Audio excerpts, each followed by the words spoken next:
All right, welcome everybody. Welcome. Episode 51, I believe, maybe 52 of the Plumecast. I can see you guys filing in here. I see Bob's already ready to go to in the chat. How's everyone doing today? Welcome.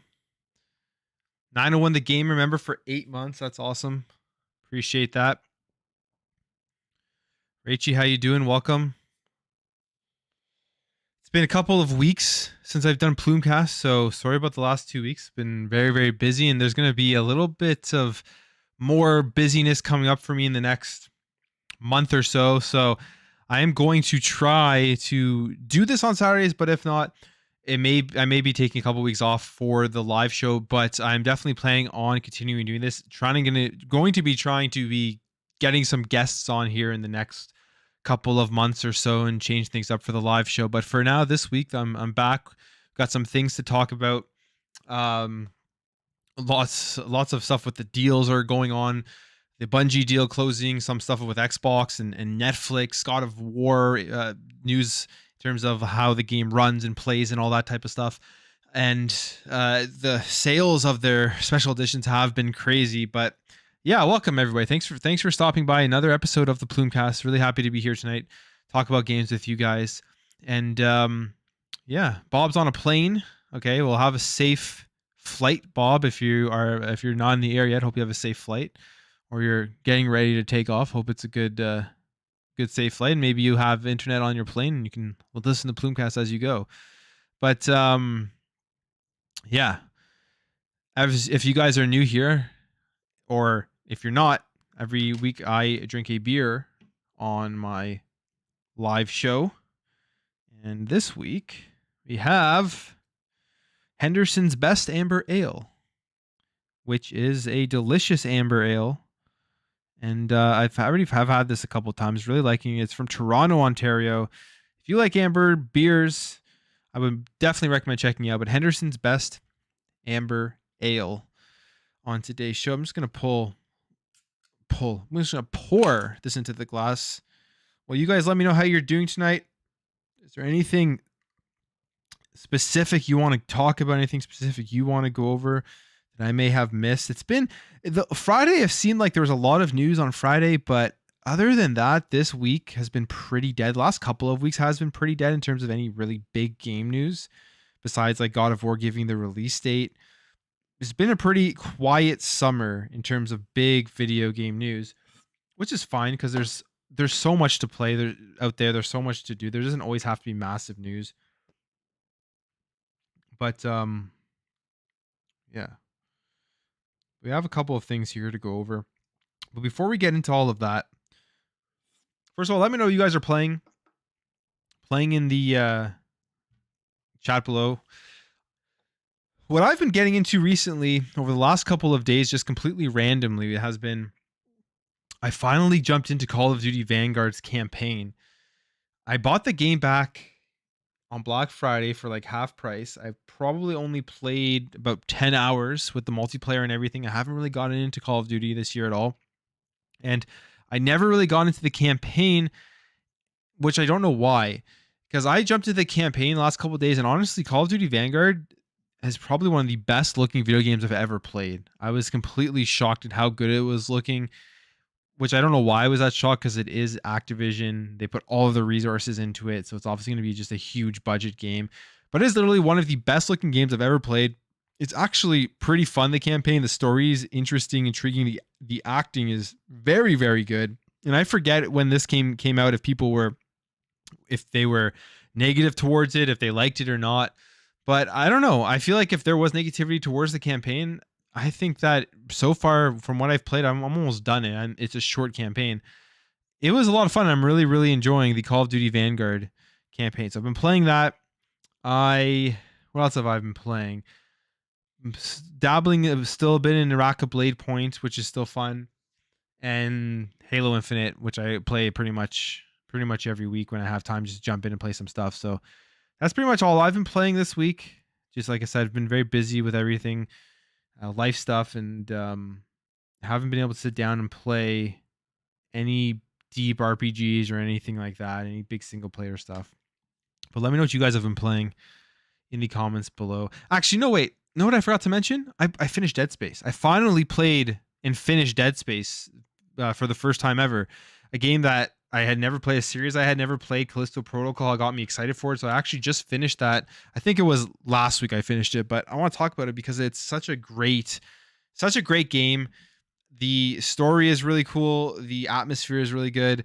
The first one right now, it is aged a little bit in terms of the controls. I think it's still in like 30 FPS, but it really gives you that like adrenaline rush when the enemies are chasing after you, and the mechanics of shooting off the limbs to like slow them down so you can reload and all that type of stuff is really good.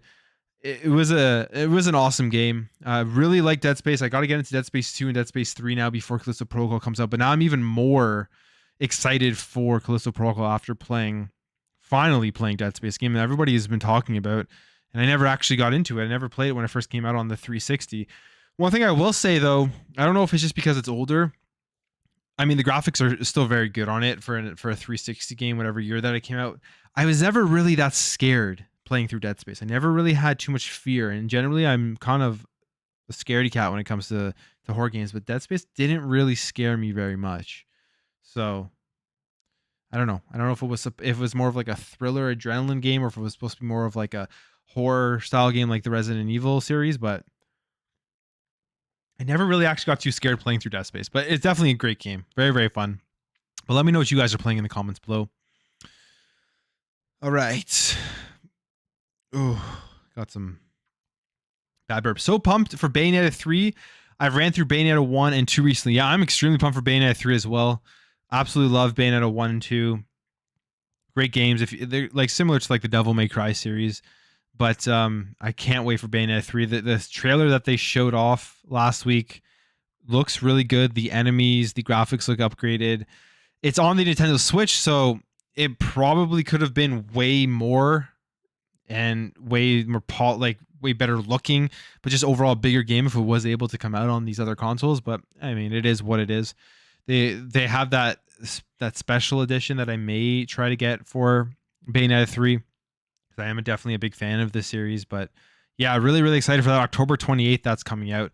I was wondering if that game was ever going to have a release date in 2022, or if they were just going to keep delaying it, because it's one that you were just sitting there waiting to see if Platinum was going to drop the ball on it, if they were going to be able to finish this in time, if they were trying to be too ambitious, and they were faltering on that, especially with that PlayStation game that they released, which was absolutely terrible. I think it was one of the worst games released. I think it was in 2022. Whatever it's called. But yeah, Bayonetta 3 sounds awesome. Currently playing Atelier Sophie 2 on PS4. Interesting. I've never played that game, so I don't really know too much about that. You want to play Rage 2, Bob? I highly recommend you playing Rage 2. It is a really fun game. The shooting mechanics are awesome. The graphics are really good. It's definitely worth checking out. So yeah, Rage 2. I beat that. It was fun. Plan to go back to Xbox Series S when As Dusk Falls releases, which I think that's coming up right on the 19th or something like that. I don't know if I'm going to play As Dusk Falls. I don't know. I probably will. It's just I don't know too much about that other than it's just a very narrative-driven, choice-driven game. I feel like that's one that I would play when I'm just not really in the mood for really playing an engaging like gameplay style video game. Maybe I'll just sit back instead of watching a movie or something and just play that. Might as well. It's on Game Pass, just maybe to pick up some of the achievements for it too. And hopefully it's a good story. Because if it's an engaging story, I'll probably get through. And if it's not like super long, if it's not like a 20-hour, I don't know, just like movie narrative style video game, if it's like in the 7 to 10 hour range, maybe even shorter, I'll probably end up checking it out. Try the game Rain World. You play as a little animal in a dangerous world full of predators. Fun indie game. Huh. Never heard of that one, but that concept sounds pretty cool. Concept sounds not bad. Fan garbage. I mean, I'm enjoying the campaign, so I don't know. It's not as bad as a lot of people said it was. Actually having a good time with it. Right now, you're back playing True Mass Effect Legendary Edition. I forgot so much of the story. Man, the Legendary Edition is awesome. I still need to play 3. I've played 1 and 2 through the Legendary Edition, but it is definitely worth getting into the upgrades for the graphics and the controls and everything. And it really reminds you how good the stories were in the Mass Effect series. What am I sipping? I am sipping Henderson's Best Amber Ale. It's a beer from Toronto. I like my ambers. So, let's see. Warframe is now Soulframe. Is it like a Souls game now? I remember playing Warframe on the PlayStation 4 launch date. And that's pretty much all I played of it. But it's crazy. I didn't expect that game to blow up as much as it did. What's up, Nikita? How you doing, man? Welcome. Welcome to chat. Welcome to Plumecast. Paul, you're playing AC Valhalla. How do you like AC Valhalla? I love it. I love it. I put over like 100 hours into it, which for me, I mean, you can put way more than that into Assassin's Creed Valhalla, but for me, putting 100 hours into a game is a lot. I play so many different things.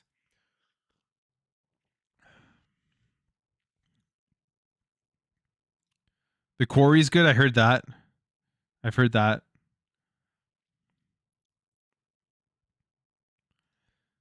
Did I ever play Detroit 2 Human?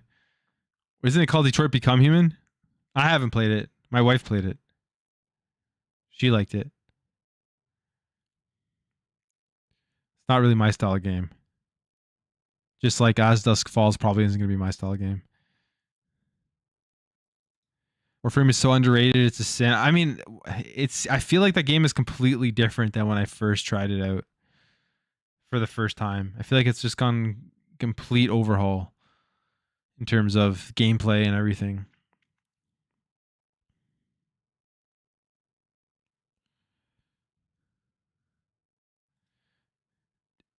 Do you have an Xbox Game Pass or just an Xbox? That's the question I had for that. Okay. All right. Okay, one more career. I loved AC Odyssey, and Origins. Haven't finished Valhalla yet, too huge. I mean, AC Odyssey and Origins are both big too, but yeah, Valhalla is definitely a little bit bigger. It's much bigger than Origins. It's like slightly bigger than Odyssey, I would say, but very similar in terms of like the gameplay and everything. And I loved all three of those games. All three of them I really, really enjoyed. Okay, let's jump in here. Let's jump in here to the first topic of the chat or of the stream. Okay.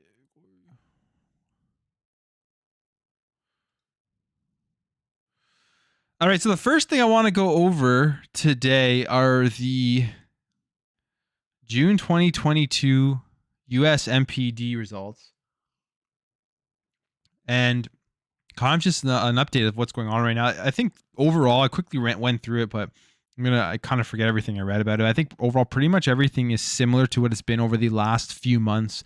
Hardware, accessories, all that stuff is falling, which I mean isn't surprising with things opening up, people not being forced to stay home anymore and going out and having to play and buy video games, or people are just doing more things. So growth in hardware and content and all that stuff falling isn't a surprise. It probably really isn't a concern for these companies either. But and this time, I think last month, even though all of the hardware and stuff fell, the growth in the subscription services and spending had offset a lot of those changes and a lot of the declines in the falling of the hardware. But this month for June, subscription spending cannot offset declines in other areas of spending, which is interesting for a couple of reasons. First of all, I mean, Game Pass so far in June, I would say it's probably one of the weaker months of Game Pass. There's not a huge game. I mean, there's stuff to play. If you're somebody like me who literally plays and tries everything, there's always something to play, but there's just not a big, huge summer blockbuster game yet from Game Pass that came out in June or that I can think of. But the other thing is that PlayStation's Plus's new tiers released in June, and I guess the uptake in that couldn't offset the fall in hardware and content and accessories as well. And you would think that as a new service, a lot more people would be signing up transferring over, because there was a thing with PlayStation Plus. If you just had the regular one, you could upgrade it to the extra or the premium version of PlayStation Plus just by paying the difference. Or for me, it was like $20 to upgrade to extra for the rest of the year, till my subscription ended, I think at the end of November. So even with those new releases of the services, they still weren't able to offset the decrease in hardware and content through these subscription services. You can see here negative 11% change in total video game sales through June 2022 compared to June 2021. And overall in 2022 so far, video game spending, the consumer spend, is down 10%, which again, I don't think is a big surprise when you're comparing it to 2021, just the state of the world and some of the releases that came out in 2021. It says here, first half spending total $26.3 billion, a 10% shortfall when compared to the same period in 2021.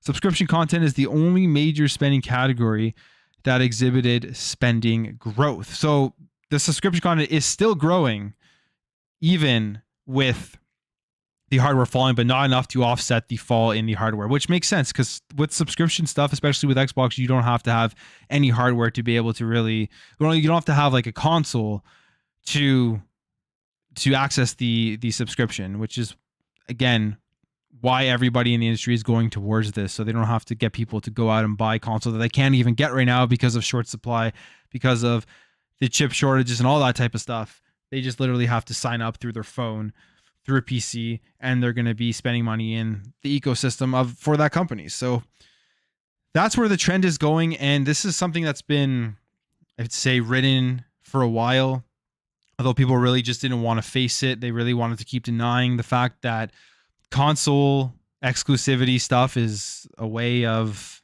the olden days now in terms of how the video game industry works.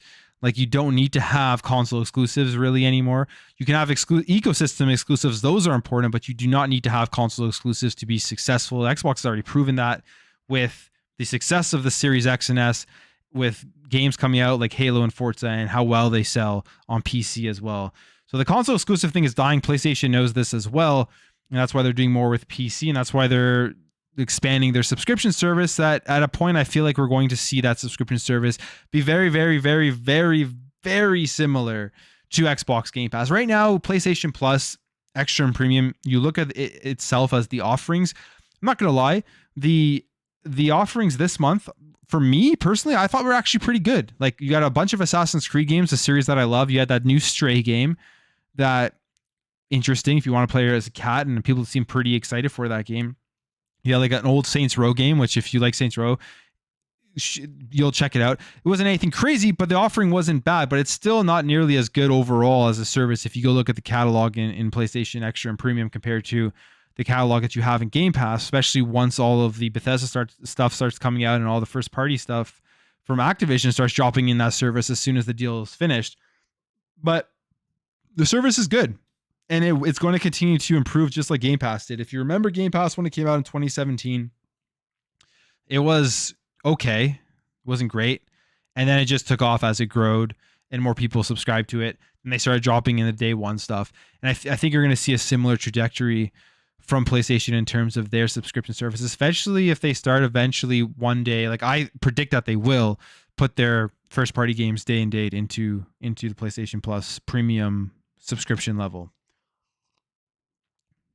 But continuing on here, in terms of hardware, the PlayStation 5 generated the highest dollar sales amongst video game hardware platforms in both June and in the first half of calendar 2022, with Switch leading both time periods in unit sales. And I forget if it must have been, I forget if in May, I think Xbox had higher dollar sales in May over PlayStation 5. And now that's switched this month, where PlayStation 5 has higher dollar sales in June. So, and there was no big announcement in June because they just announced God of War Ragnarok. So that's obviously a product of just having more units out there for people to buy. June PlayStation 5 dollar sales experienced double-digit percentage growth when compared to a year ago.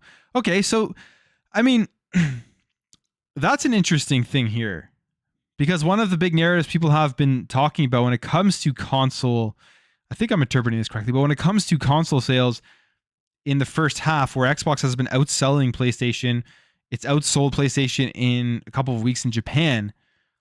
Everything people would always say is, oh, it's only because there's not enough stock. There's not enough stock, which I would say that's one of the reasons, but it's definitely not the only reason. Xbox is doing really well. People want the console. They have great services. They have great offerings. That's why people are buying Xbox. And then you look at this and it's saying that their dollar sales have double-digit percentage growth than when compared to a year ago.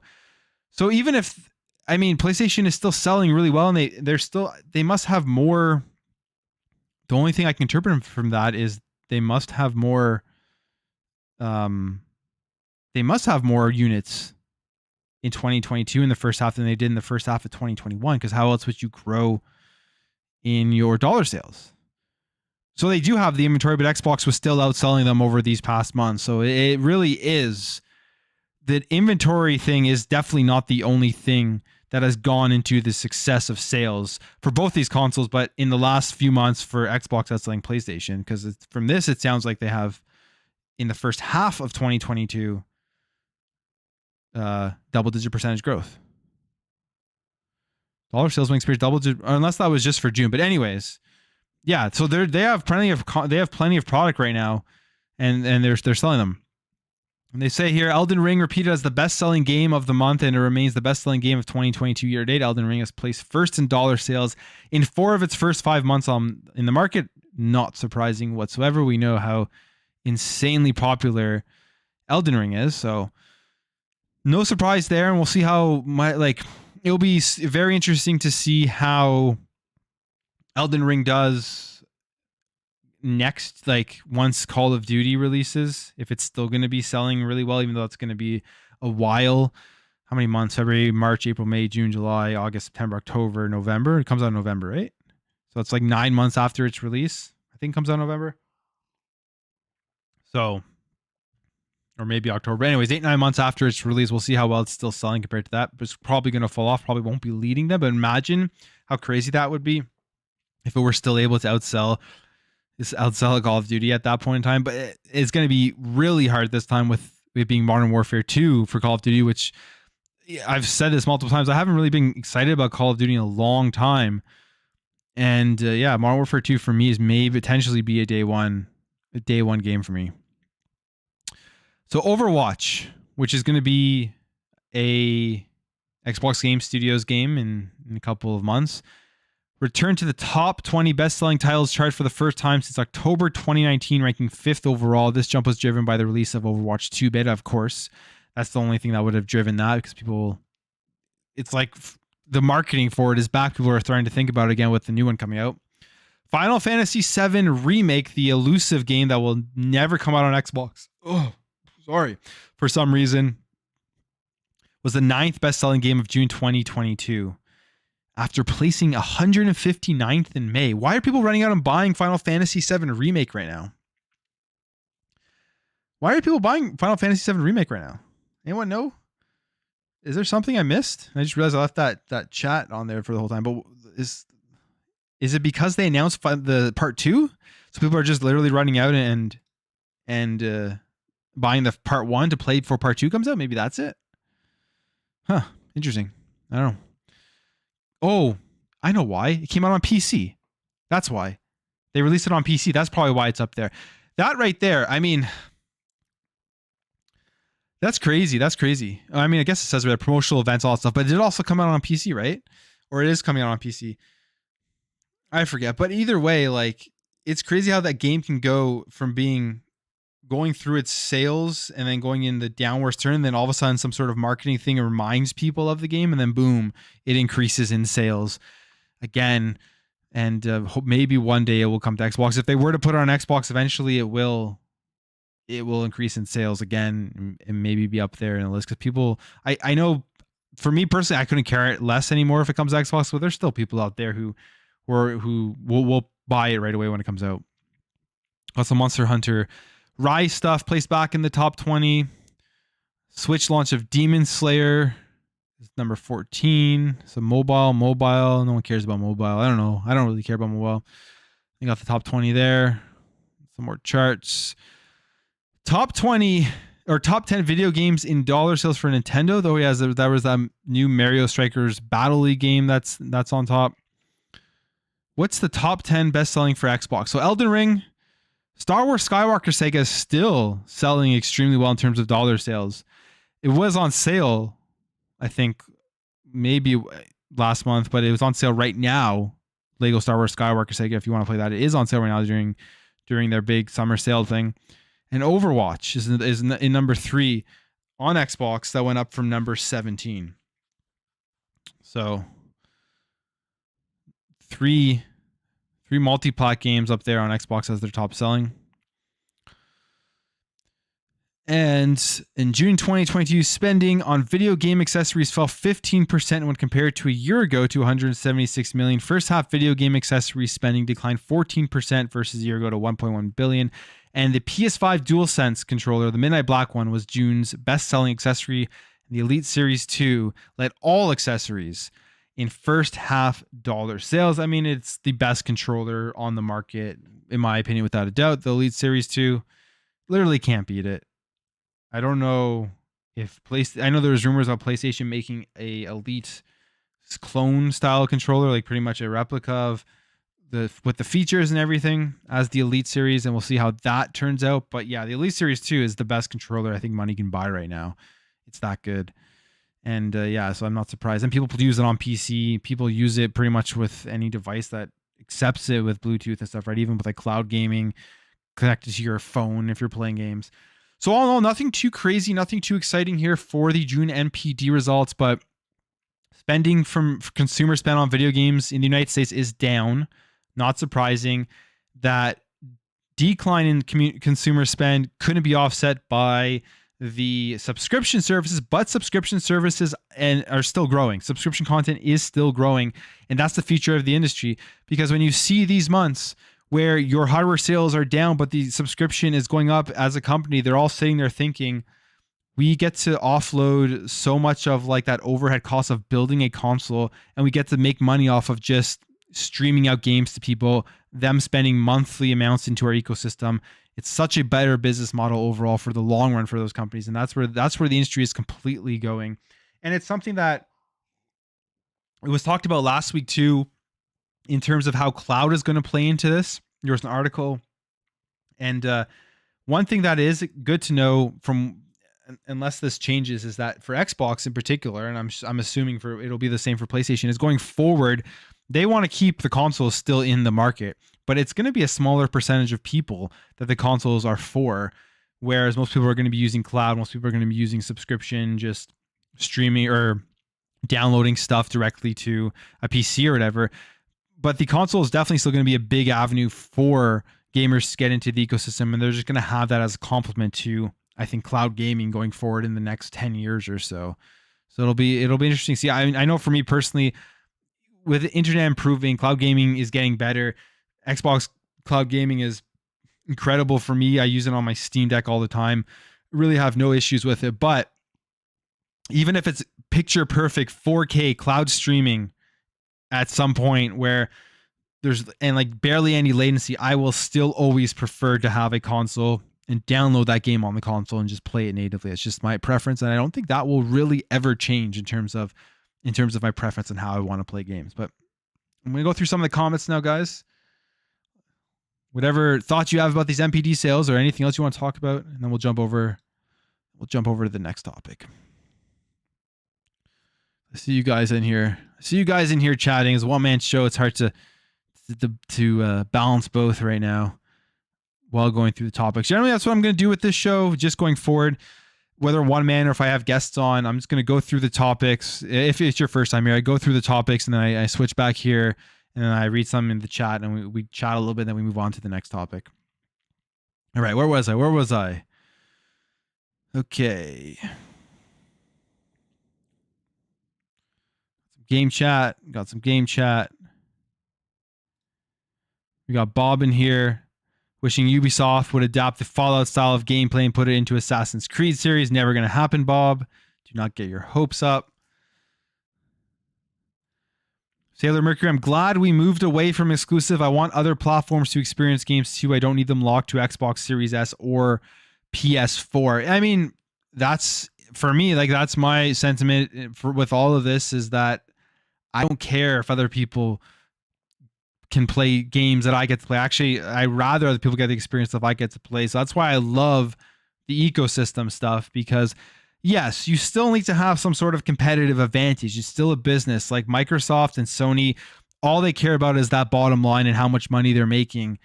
So in order to get that advantage, you need to attract people over to your ecosystem. But at least now with that ecosystem that we have within gaming, it's like you're not hindered by the fact that you can't get a console now because they're not in the stores. You literally can just open up your phone and play these games still because you're within the ecosystem. I think that's such a huge step forward and a positive. And when people complain about that stuff, thinking that like it's bad or that they would rather, I don't know, spend $70 on every single game, thinking that it makes the game more prestigious or the game better, to me, it's ridiculous, because these are just corporations that want your money. And they would charge you $200 a game if you would pay it. And every time you're okay with paying more and more and more, they're just going to keep upping the price. But with Xbox, what they've been so consumer friendly with their ecosystem, which is why I absolutely am loving what they've been doing over these generations. And the quality is there. People are going to argue it reduces quality. It does not reduce quality at all. They're making more money with these subscription services than they're going to be making with the old model too. Because again, at the end of the day, like I said, you rant about this forever. It's like, do you think they're just doing subscription services only to be consumer friendly? No, they're doing it because it makes them the most money in the long run. It's the better business strategy going forward for them to make more money. So when they say it reduces quality or you need to spend $70 on a game to get high quality games, it's all bullshit. They're literally, it's all bullshit. They're lying to you. Okay, that's my little rant on that. Nintendo did buy an animation studio, so I think Microsoft wants to move into movie streaming like Apple, Google, PlayStation, and Amazon. Yeah, Nintendo did, but yeah, I saw that. I forget the name of the animation studio, but they did make an acquisition. It wasn't a gaming one. It was an animation studio. I think Nintendo is getting more into like movies and stuff too, right? Like they're releasing like the Super Mario movie. Maybe that's it. But anyways, yeah, they did buy an animation studio. Sony will do day and date on PlayStation Plus when Microsoft starts releasing their big first-party games on Game Pass. Right now, Sony does not have to compete. Hey, that's a good point. You know, that is actually a good point, because it's true. It's true. I mean, Halo Infinite and Forza Horizon 5, two massive games, extremely successful, whether you like them or not, whether you agree with the state of that Halo's in right now in particular. They both have done very well. Those were two huge games, and they just haven't released any first-party games this year. But like, think about in 2023, Redfall, Starfield, and whatever else they're going to be able to put out. If they can get 3 or 4 big first-party games on Game Pass in 2023, you're going to see a huge shift, I think, in other companies looking at the growth of Game Pass. Like Starfield's going to have a huge growth. Redfall is going to have a huge growth, because they're going to have the growth in subscription and they're going to have the sales from those games on PC and Xbox. They get 3 or 4 games in 2023. I think it's going to have a big impact on the industry. And then they have to continue with that, which they will, as long as there's no setbacks in the development of these games. One of the things that I wasn't too concerned about, I'm still not really concerned about, but I thinking about it more and more, because I first, when they announced the acquisition of Bethesda and Phil Spencer, well, maybe not Bethesda in particular, but they announced the acquisition of Bethesda, and then they have all those other studios within Xbox Game Studios, and they were always talking about being hands-off, letting them do what they want to do. I think that's a good thing, but the concern starts to increase every time it takes really long for these games to come out, because it almost seems like there's almost a lack of direction, and there needs to be a leader in there to kind of put their foot down and get games going in the right direction, or games just will never come out. And that will definitely turn a lot of people off. All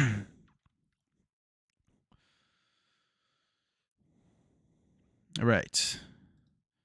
On PlayStation, support GeForce Now for their PC ports. That would be cool. I mean, that, or they're just going to utilize their business deal with Azure, with Microsoft, and start streaming their games and increase their streaming. I mean, they already have PlayStation Now, right? But that never really took off. and I'm not sure why. I've never really got into PlayStation now. I'm not sure how the service actually was and if it runs well, but maybe it just isn't good enough for, I don't know, games that need more clarity. I'm not sure. I've never used PlayStation now, but I think eventually they're going to have to upgrade their servers and stuff for their cloud gaming if they want to be able to compete with Xbox cloud gaming.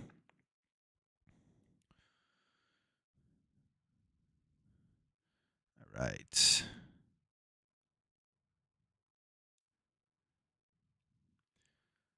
All right. Hey Plume, there is a rumor about Tango Game Studios. They're going to make a hack and slash game similar to Devil May Cry and God of War. I think that would be a very good move if they did that. Tango has been talking about wanting to make other games. They've been talking about wanting to move away from just the Evil Within series and being known as a studio that only makes survival horror, which you can argue is good. You can argue it's bad. I think it's good overall. Like, if Xbox has the Evil Within as their staple survival horror game, it is a good game. I think that they need that, but if they can get them to make like a Devil May Cry hack and slash God of War style of game too, I think that would be a huge. I feel like there's a bigger audience for that style game over a survival horror game. So if instead of making Evil Within 3, if they're working on a brand new game like that, if that's a real rumor, I don't know if Bob, you're just making that rumor up. But if that is true, if that's what they're doing, I'm all for that. I mean, you look at God of War coming out and the game, I mean, the game's going to sell like crazy. It's going to be the biggest game of the year in a year that Elden Ring released. Maybe it won't beat Elden Ring. That's actually the thing. It's also releasing in a year that Elden Ring. That's going to be very interesting to see.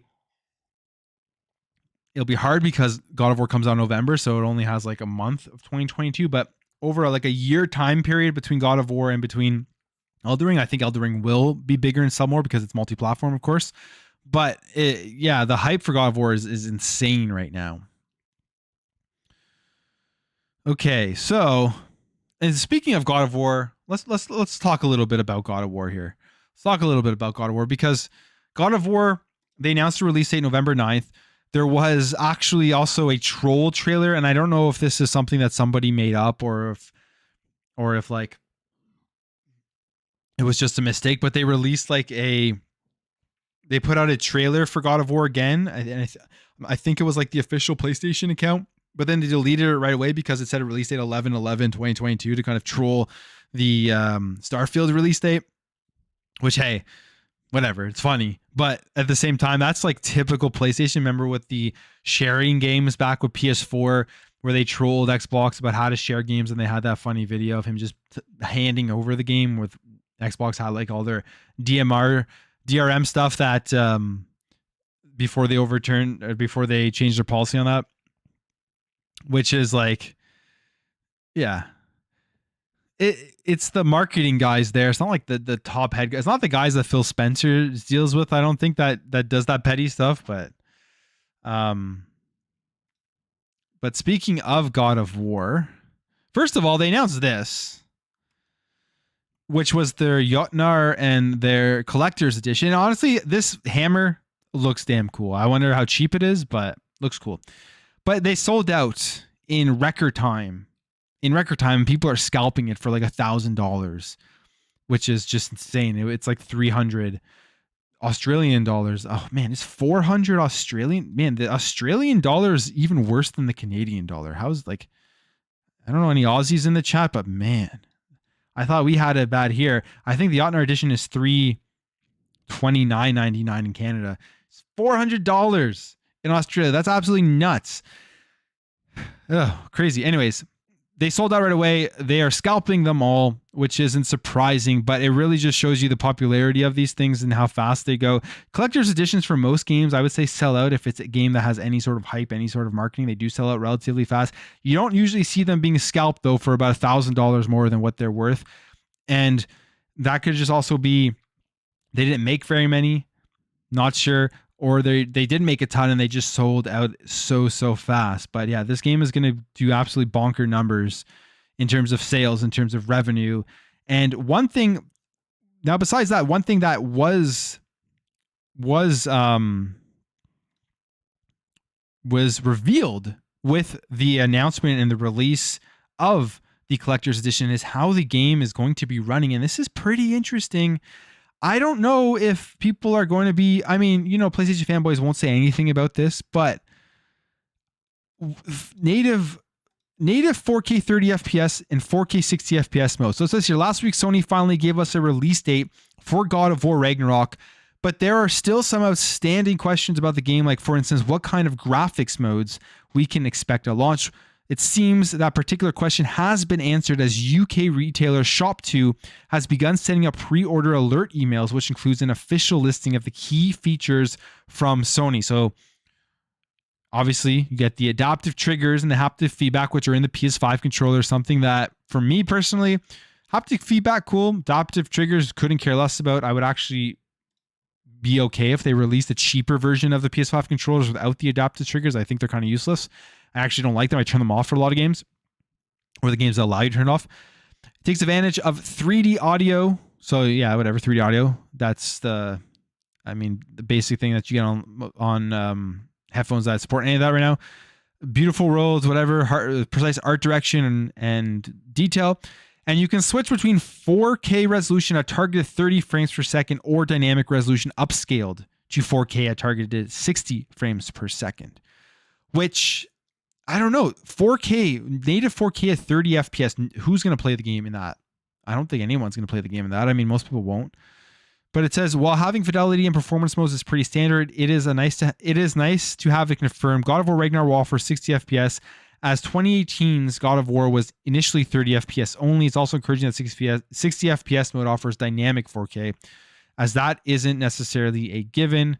You have Horizon, which offer dynamic 1800p. We won't know what native resolution the dynamic 4K is typically running at. You probably won't know until the game's released, until the reviews are out, until like there's like a digital foundry style of review where they compare it.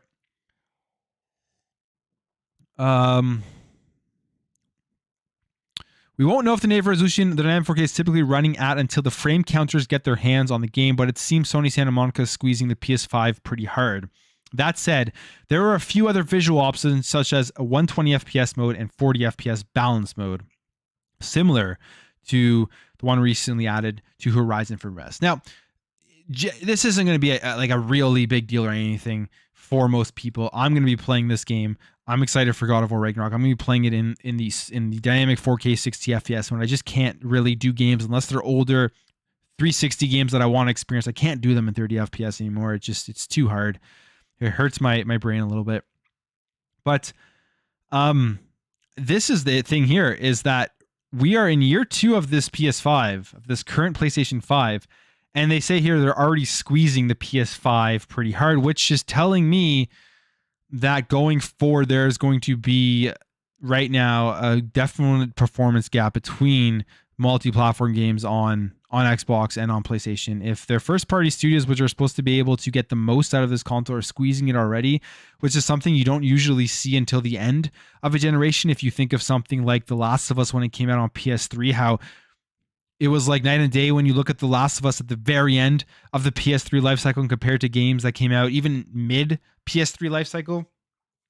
But we're already at the best you're going to see on PS5, it seems, with games like Horizon and games like God of War. I don't know how much better games are going to be looking further on within this generation on the current PS5 hardware, meaning that you're probably going to see an upgrade of the PS5 at some point once I would say the supply can meet the demand, and then there's a decline in people running out and buying it. They're going to try to rejuvenate it. And that's the only other thing that I would say, if the supply was meeting the demand right now and you could go into a store and buy a PS5, I would definitely say there's going to be a refresh of the PS5 in a year or two.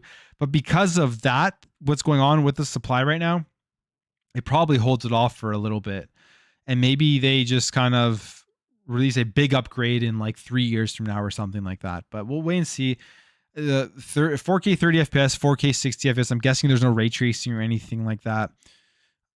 I don't know. I feel like, or dynamic 4K at 60 FPS. We'll see how low it drops. But yeah, the game, it is also running on, the other thing with this is it is running on the God of War 2018 engine. but it's already pushing the PS5. They're already squeezing as much as they can out of it. So we'll see what happens going forward with these PlayStation games and how much better they can get games to look. Because I feel like people expect games to look better as you progress through each generation. And we're starting to see more and more performance gaps between Xbox and between PlayStation, just with As Dusk Falls comparison right now, performing better on Xbox. So lots of that stuff. And yeah, I don't know.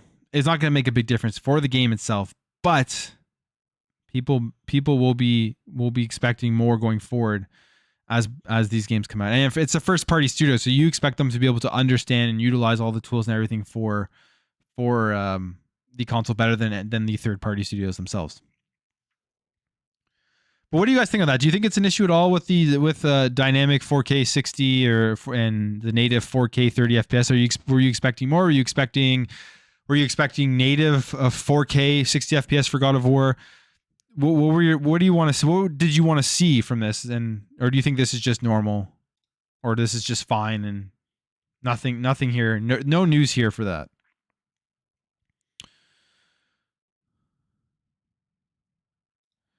Enjoy your time with God of War. Take your time to play it, because once it's beaten on your desk or cabinet picking up dust is when the Xbox first party games are coming in 2023. One of the funniest things I liked was some of the people comparing Starfield and God of War Ragnarok. Now, again, I'm a God of War fan. I love the series. I think it's a great series, but you can't even compare Starfield to God of War, because Starfield's going to be a game people are literally playing for years and years, 10 years, like Skyrim, right? People are still playing Skyrim. God of War is going to be one of those games that most people, I would say the majority of people, pick it up, play it once, never touch it again, unless there's DLC. And even then, a lot of those people probably won't even play a lot of the DLC because they've moved on to something else. It's going to be like a 10 to 20 hour experience. That's it. That's all. You're never going to touch it again. It's going to be a great experience, but that's all. Happy Cloud Gamer. Good night. I don't know if I missed you, but good night. If you're still in the chat, hope you have a good one. Thanks for stopping in from Norway. Appreciate it. Scorn is up for pre-order for $59.95 Australian dollars when the usual price is $90. Anyone think this is foreshadowing? I feel like Scorn seems like one of those games that is going to be a lower priced release. It's from an indie dev. It's probably not going to be extremely long. It looks like it's going to have really good graphics and a very interesting and different type of gameplay and story, but I don't think it's going to be crazy long. I don't think they're going to be selling it at a full price for probably an under 10 hour experience. God of War Ragnarok is going to be fire. I agree. I think it's going to be a great game. It's going to be a really, really great game. Just use a sledgehammer and sculpture slap God of War logo on it. Boom. There you go. Hey, if you want to save the money on it, for sure. Sony has to have a special edition console for Ragnarok, or I guess they could wait for Spider-Man 2 special edition. Yeah. Yeah, that's a good point. You think, because I'm pretty sure they had a special edition for God of War 2018. Could they have GOW special edition PS4? I think they did, right? Yeah, they did. They had that really interesting looking one with the axe, right? But I think the issue is more so that they just can't make enough consoles. So what are they going to do? Like struggle to release a couple of special editions of God of War Ragnarok and then take people's attention off of buying the regular? I don't know what they would do. We know Xbox released the Halo Infinite special edition. But I feel like they had that one. They had an entire year extra because they delayed the game to really prepare and probably put a ton more in inventory than they would have if they were to have released Halo Infinite on time, so that more people could get it.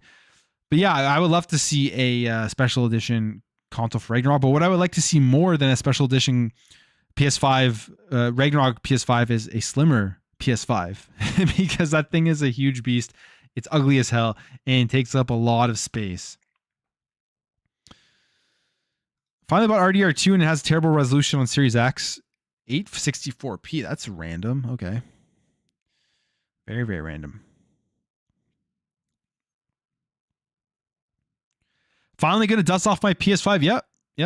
I am going to dust off my PS5 for God of War Ragnarok 100%.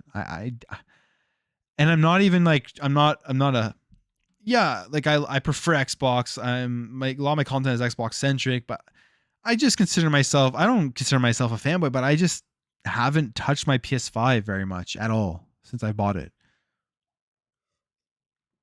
I almost wish that I would have waited until November in case they did have a special edition version of it to buy that.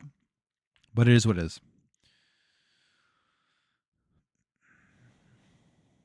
All right. Where are we at here? Where are we at?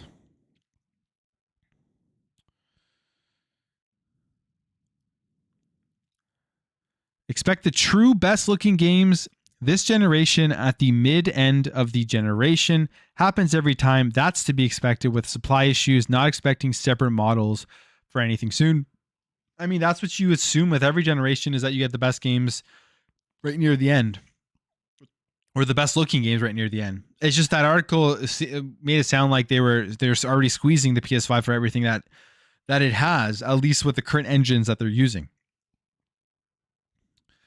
And it's like, yeah, it's so different. It's so different.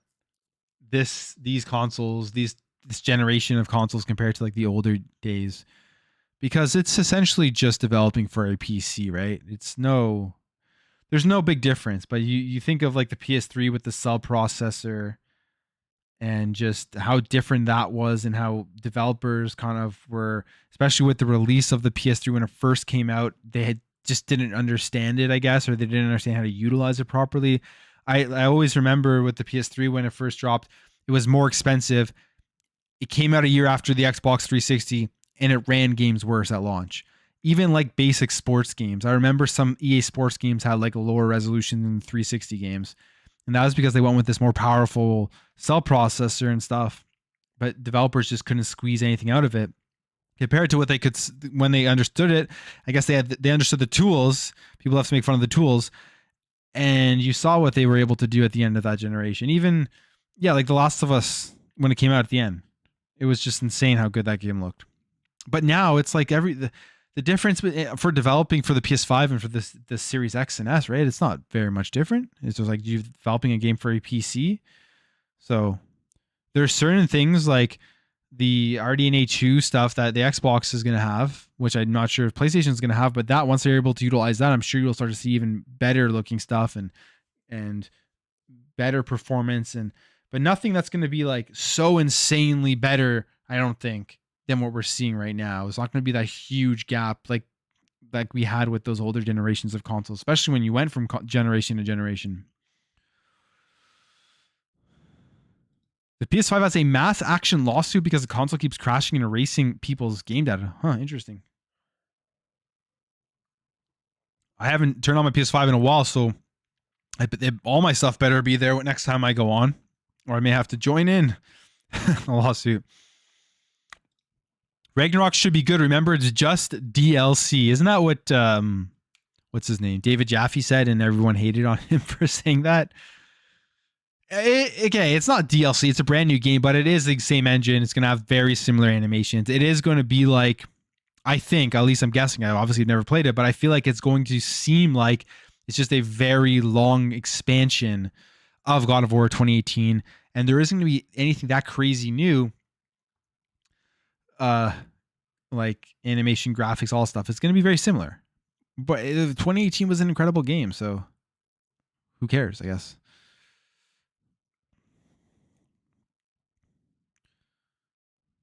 Not an issue at all? Okay, cool.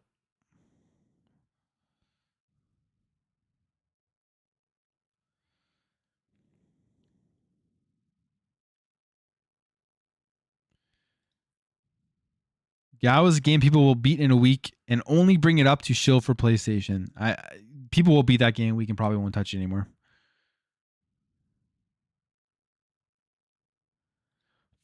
For me, first party games should be sold at a loss. A game so good that makes you want to buy their console. Yeah, I mean, Thing is, they already sell the consoles at a loss. At least in the beginning of the generation, they got to make their money on the software. If you're doing console exclusivity, if you're not doing console exclusivity, you're just like get into to the ecosystem and play everything, and then just pay monthly. And once you're in the ecosystem, you're probably gonna spend more money within their stores. PlayStation lied about supply issues. I think they slowed down production for PlayStation 5 to delay for a few years until the time is right for a PlayStation 5 refresh. I don't think that. I don't think that at all. Because why? Why would they? What's the point? Because you're waiting. If you wait for a refresh, you're going to be already selling that refresh with a smaller profit margin, rather than if you're able to push out your current console right now to as many people as possible, and as the technology gets cheaper and cheaper, you're going to start making money faster and faster. So I don't think so at all. I think like it wouldn't. I don't think that'd be a good business strategy.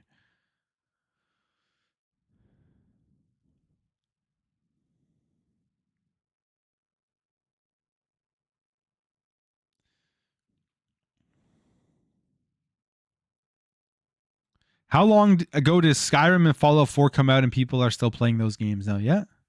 Yep. They're still playing them. And they'll still keep playing them even after Starfield comes out. PS5 SoC issues. Just a weaker SoC. Just a weaker one.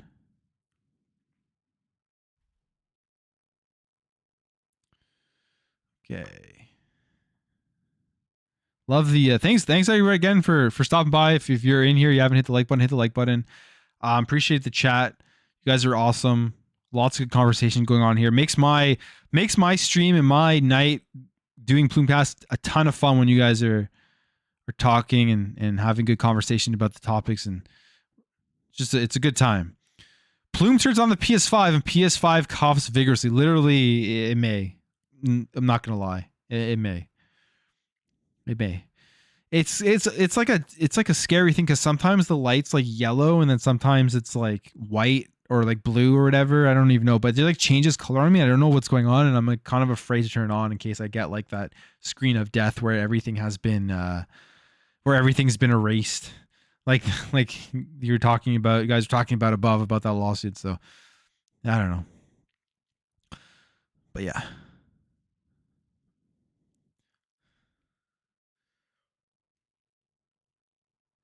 It's going to sound like a jet engine about to take off. Well, one thing about the PS5 is it's definitely louder than the Series X, but it's really not loud. What is loud as hell on the PS5, which is like disturbing every time I turn it on, is the disc drive. It's actually absurd how loud the disc drive is on the PS5. It's insane. Like sometimes I'm like questioning whether that's the PS5 or there's something in my house that's like I should be checking out. Because it's so loud, that disc thing. I don't know why. You can hear the disc when you put it into the Xbox, but it's like way quieter. It's another one of those things. It's like obviously the build quality of the Series X is significantly better with just little things like that. David Jaffe said himself, the game is to be 40 hours long. It's going to be about 40 hours long. I've never seen DLC outside of MMOs that are longer than the base game. Oh, Ragnarok's gonna be 40 hours long. Really? That would be very surprising to me if it's a 40-hour game. Because how long was the first one? 15 hours? You know, we can just check how long to beat. What was it? 15, 20 hours?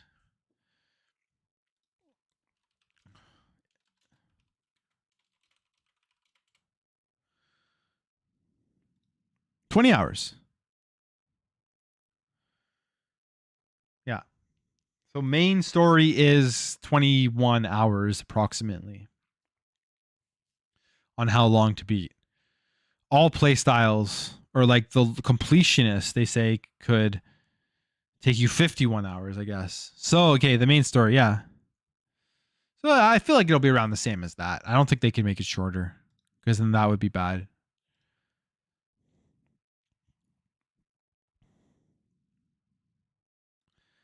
The FTC could approve Activision's acquisition in August, according to resources. Well, that's another thing we're going to talk about.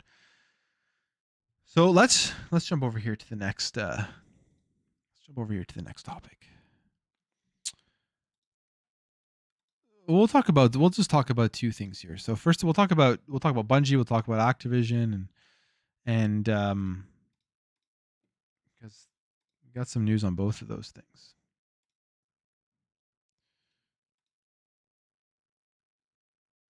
Oh, the heck. There we go. So as we're waiting on the Activision Blizzard deal to close, another massive acquisition has closed. Big, but not nearly as big as the Activision Blizzard in terms of the dollar value. And that is the Sony acquisition of Bungie. So they purchased Bungie for $3.7 billion, which is, we know Bungie, the studio behind Destiny and every game up to Halo Reach. So they're an extremely talented studio in first-person shooters in particular. And it says here, the agreement to acquire Bungie is closed, so now we can officially say welcome to the PlayStation family, Bungie. And this is the second studio deal that closed this week or last week, whenever it was, with PlayStation, which was the Haven Studios deal closed, and now the Bungie deal closed. And Bungie also put out a remarks here saying, we are proud to officially join the incredible team at PlayStation. Let's zoom in here for you guys. We are excited for the future of our company, and we are inspired to bring together players from all over the world to form lasting friendships and memories. And as we know, when they announced the acquisition of Bungie, one of the main things that they went ahead with this deal with was that all their games are still going to be multi-platform, and they're still going to be able to operate kind of like as an independent studio. They even say here they're going to be able to run as an independent subsidiary of SIE. So this deal is closed. They are now a part of PlayStation Studios. If you're wondering whether you're going to be able to play Destiny anymore, yes, you're still going to be able to play Destiny. If you're wondering if you're going to be able to play Destiny 3 whenever that comes out, or whatever next game that comes out from Bungie on whatever platform that you want, yes, you're still going to be able to play any games coming from Bungie, no matter what platform that you're on, as they want to self-publish and reach players where they choose to play. That was the main stipulation, if you guys remember, when they announced this deal, as to why they went ahead with this deal in the first place. So from the point of view as a gamer, does it matter that Sony acquired Bungie? No. I mean, you're still going to be able to play these games anywhere. In fact, it may improve their games. Maybe they have more resources now, and they have access to, just like when Xbox bought Bethesda and Activision Blizzard, they now have access to more money, and they have access to more talent and resources within the other PlayStation studios to help make their games better. So for me personally, my opinion on this deal and it closing, there's literally zero negative to it. Unless one day Sony comes in and puts their foot down and says, hey, you have to only put these games on PlayStation. If they do that, then that's going to suck. But from everything that we know right now, that isn't happening. And I don't ever foresee that happening, especially with the fact that PlayStation have talked about their strategy going forward and how they want to get more games as a service games, and they want to get more multi-platform, essentially putting more games onto PC. And the only way you can do that is by not locking games to the console itself. So I don't foresee any of the Bungie games going forward ever not being on anything else. And for PlayStation, I think this is a very good deal. You get a studio that instantly makes these great games as a service games, gets to, you're already starting out with tons of revenue from Destiny that you're going to be making. And I think it accelerates their strategy. I think it really does accelerate their strategy. It's like if they didn't have this, they would be waiting on all of their other studios, a studio like Haven that they just purchased, who hasn't even made a game yet, to make and release that games as a service game that they're working on, and then hope that game takes off. Because if it doesn't, then they would have to start from scratch. But with Bungie, they don't need to worry about that. They already have an established IP. They have an established franchise that they know is going to do well in the area that they're trying to expand and get better at, in an area that they're going to probably be able to incorporate some sort of like advantages and perks for Destiny players if they play on PlayStation, if they sign up to PlayStation Plus, stuff like that. So I think it's a very good acquisition for Sony. We'll see how it all plays out and what they're going to be working on next, and if they're just going to be staying on working on Destiny, or if they're going to go off to new projects with the new resources and stuff that they have. But yeah, this is a deal that's closed now, and it closed in a short period of time compared to what we're waiting for on the Activision Blizzard deal, but it's also because it's $3.7 billion versus $68.7 billion, which brings me over to a couple of articles that had come out about the Activision Blizzard deal. So Microsoft has responded to the FTC's second request in the Activision Blizzard deal. And it says here, they said they have Microsoft has said they have responded to the FTC's Federal Trade Commission's second request in its planned $69 billion purchase of Activision Blizzard. Microsoft certified substantial compliance with the FTC in regards to Activision several weeks ago. To update on the update on the U.S. antitrust review comes as the near $70 billion deal between Microsoft and Activision is under scrutiny, as the UK's antitrust regulatory last week opened an inquiry. So this was something that happened last week as well. And oh, come on, man. What is going on here? Anyways, the UK regulatory antitrust was looking into the deal, which is something that is normal, something that they have to do just because it's such a big deal. Don't think it's going to have any impact on the deal going through or not. And then you have the FTC stuff as well. And they say here, Activision, I mean, this is their stock. The deal had to do with them buying cashing out stocks of Activision Blizzard at $95 per share, indicating some doubt in the market about antitrust approval for the transaction, especially as the US FTC is heavily scrutinizing big tech under the Biden administration. So there's still scrutiny going on with this, but everything we know about this deal so far right now is that 98% approval vote from the shareholders for this deal to go through. The Communication Workers of America, or whatever it's called, that organization, which had a big stink about this deal when it first happened, because obviously they were lobbying for whatever things that they wanted to get done in terms of unions and everything. They went back and they wrote a letter saying that they now approve this deal because Microsoft said that they are going to stay neutral on the employees and what they will want to do if they want to form unions and stuff like that. So they said that they are approving this deal. They've already responded to the second request for this deal. And I think right now there's really nothing that is going to prove or say that this deal isn't going to go through. I don't think there's anything to be worried about. You go through some of the comments on this article, and some people think it may not. Like this person says, I'm having a hard time believing that Lena Khan, knowing her hardline reputation at the FTC as pretty much anti-business, anti-combination, will approve this deal. The unions will see the recent headlines from Oracle that they plan extensive layoffs, which appeared soon after the consumption of the deal with Cerner. Khan has already shot down Lockheed Aerojet. Like I said, I find it hard to believe she is going to be any less tough on Mr. Softy. You do realize we are still a country of laws, and Microsoft will take FTC to court. FTC will lose hands down on any typical antitrust matter. Anything outside the typical antitrust, such as union and labor issues, will lose too. Antitrust judges are scared to death of creating new precedents for going outside the existing case law. Thank God we are not in China yet, and Genghis Khan has no real power. So, I mean, there's all this like political stuff going on for this deal, but it's, in my opinion, completely just my opinion. I don't have any, I don't know. I don't know the law. I don't know anything about how all this stuff works. I don't foresee any reason why this wouldn't go through. And this second review, or they've already responded to the second request, which I think means that we are closer to this deal closing than we have before.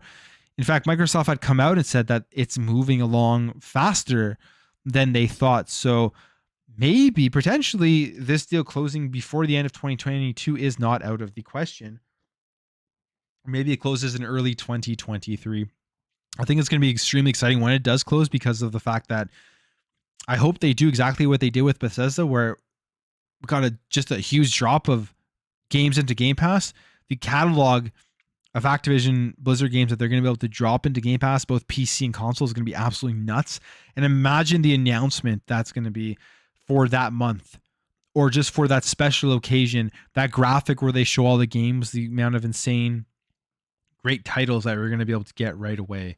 I hope they do that. If they don't do that, if they don't quickly after the deal closes have an announcement where a bunch of games are coming to Game Pass, I think it's definitely a missed opportunity. Or even if they spread it out a little bit, but at least get Activision Blizzard games in there right away. Like put Call of Duty Vanguard in there right away, put Black Ops in there right away. Those two alone would be massive sellers. Imagine being able to take that, and then even with Modern Warfare 2 out, which I hope eventually will be in Game Pass when the deal closes, marketing Xbox Series S, 120 FPS, and then like just have like graphic like listing all the Call of Duties that are 120 FPS. It'll sell like absolutely crazy.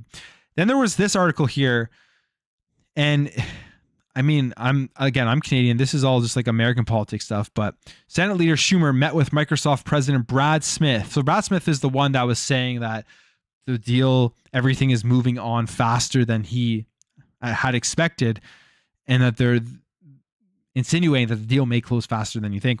But he met with Brad Smith to discuss tech's antitrust bills. So I think there's a bunch of new bills that are trying to get voted on, which is why people are talking about this again with the deal, saying that it could affect it. But we'll read through this. Senate Majority Chuck Schumer met with Microsoft President Brad Smith last week while visiting Washington State and discussed bipartisan tech antitrust legislation that Schumer is expected to bring up for vote later this summer. The top Democrat who is in charge of the Senate's agenda discussed policy with Smith, including two bills that are making their way through Congress right now related to increasing big tech competition. So these are the two bills that people are, I guess, worried about a little bit or talking about. And if they become law, the bills discussed during the meeting could force Microsoft and other big tech vendors to change how they operate in consumer and federal markets. So it's bills S2992 and S2710 would restrict the collection and use of internal vendor data and place restrictions on big tech companies related to installing and uninstalling software on their products. Schumer was spotted in Bellevue, Washington last week and is expected to have traveled to the state to meet with tech executives like Smith. So they called on Schumer to disclose dark money or hidden funds that he and other Democrats have received from big tech companies like Microsoft in order to remove the appearance of conflict of interest. And the American Innovation and Choice Online Act would prevent tech giants like Amazon from unduly favoring their own products and their websites or creating cheaper copycats of existing products using internal data. So, okay, so maybe, I don't know if this would have anything to block the deal, but I guess with Activision Blizzard and stuff, you just have a lot of more access to a lot of consumer data, more than you had before with all the people who play their games. Meanwhile, the Open App Markets Act would regulate the management of Apple, Google, and potentially Microsoft's app stores, while advocates say would enable greater competition on the platforms. Okay. So these are the two most significant antitrust bills Schumer supports. Bills which have bipartisan backing are expected to have enough support to pass within Congress and become law if they are brought up for a vote. Legislation can make it more challenging for Microsoft to bundle its software programs like Office, Teams, Drive, cloud services, and others that it sells together and pre-installs to customers and consumers in federal markets. Interesting, because this has, I guess, it doesn't have anything to do with Xbox and video games. I mean, you're buying Game Pass, you're getting cloud gaming, you're getting access to their games, not really bundling anything. I guess they're bundling maybe Xbox Live with it. I don't know. The bill provides big boost to tech critics and anti-monopolists by creating new rules of the road for big tech platforms such as Facebook, Google, Microsoft, and Amazon. So this is the big thing. It's the anti-monopolists. People still thinking that Xbox buying Activision Blizzard makes them a monopoly in the video game market, which it doesn't. You look at the breakdown of all the studios and everything out there. Clearly not a monopoly. There are huge companies that own way more studios than Microsoft does in terms of gaming. It's not a monopoly whatsoever. But what's interesting is they continue on here, and what they do, I guess kind of contradicts those bills for Microsoft in terms of gaming and this whole entire thing is that it says here that Microsoft's pending acquisition of Activision Blizzard and related investments in jobs that could be created within the capital region of New York was also discussed during the meeting. And two people said Schumer also pushed Microsoft to invest more in the video game industry of the region when he met with Smith in February of this year. Whatever that means. whatever that means. I don't know if they're saying that because we should be expecting more Activision or more deals for Microsoft within gaming, and they're looking more to it, and maybe this played a role in it, so they're kind of thinking about that because Microsoft declined to comment on that story. So there's a couple of things here. Creating more jobs in these areas, and Microsoft is kind of being advised, I guess, to invest more in the video game industry of that region, meaning maybe there will be more acquisitions coming in the future. Maybe they are focusing on that. Who knows? I mean, there's all this like stuff with government and corporations and all the shit that goes on between them.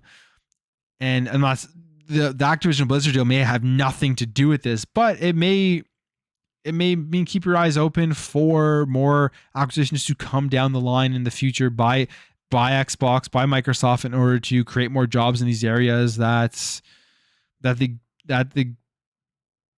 Schumer was pushing Microsoft to do. I don't know.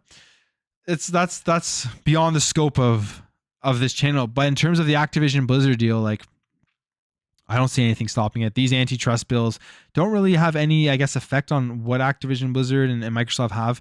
I think maybe the consumer data that Xbox would be receiving from Activision Blizzard may be something that could be brought up with these two bills.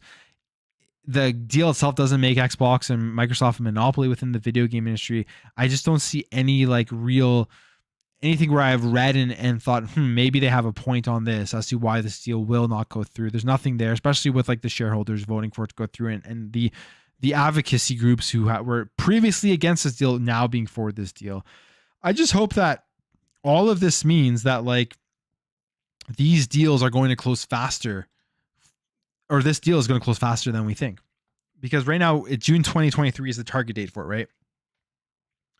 Which, no problem waiting until then. But let's say, I've always said, like, if they can close this thing sometime, like, let's say like a November closing date. Imagine they closed it before the end of 2022 and God of War is releasing in November. Microsoft comes in, they put out Xbox Game Pass in the first week of November, and they just have all of these like Call of Duty games in it. Somehow Call of Duty Modern Warfare 2 in it, and all of these other Activision Blizzard games. It was just like I'd say probably would be a huge competition for God of War, maybe even overshadow it for a lot of people. But we'll wait and see. There's going to be more and more stuff coming out about this deal as we get closer, but it seems like they're moving through the process, already responding to the FTC's second request. So things are looking good for my basic understanding of how this stuff works. And I don't know. Nothing seems concerning right now about this deal. All right.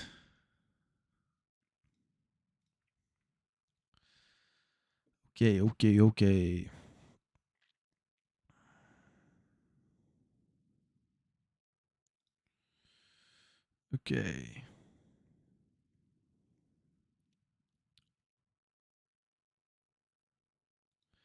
The FTC doing this just to have something to get into? Potentially. Give us Prototype 3. Yeah, that would be cool. That'd be pretty cool. Pretty under the radar game or underrated game. I gotta jump back into those games. I have the physical versions. I have a special edition of Prototype 2. But I also have the digital versions that I bought super cheap when they were on sale. I got to jump back into them at some point. I think Europe UK said they will vote on the Activision deal by September 1st. That's correct. Yeah, they will have. Well, they have two. From what I understand is that Europe and UK have up to September 1st to vote and do their inquiry or whatever and see if there's anything that they oppose for this deal. So, if that's the case and that is the last thing that they're seriously waiting on for this deal to go through, it may close. It may close sooner than we think. And I think that if it does close in 2022, between September and December, it's going to be a huge win for Xbox, and it's going to be a huge, PlayStation is probably crossing their fingers that doesn't close this year with God of War coming out. So because Xbox right now really doesn't have anything to compete with God of War, but even though the Activision Blizzard games are old games, I think the deal closes and they can put a bunch of games in the Game Pass. It's going to be huge competition. Huge competition. I hope Bungie makes a Sony game. It's exclusive to Sony. I wouldn't care, and I'm more of an Xbox fan, but Microsoft did it with Bethesda, so I hope Sony do it. Well, the difference here is that Microsoft made it exclusive to their ecosystem. If Sony makes a Bungie game exclusive but still puts the game on PC, that's a different story. But the thing is, I hope they don't do it, because then you would have to buy a PS5 for that game. Whereas at least with with Bethesda, you don't have an Xbox, you don't play console. There's a huge community of PC gamers who play Bethesda games. They still can access those games. My dog Toast is now barking in the background. Toast, come here.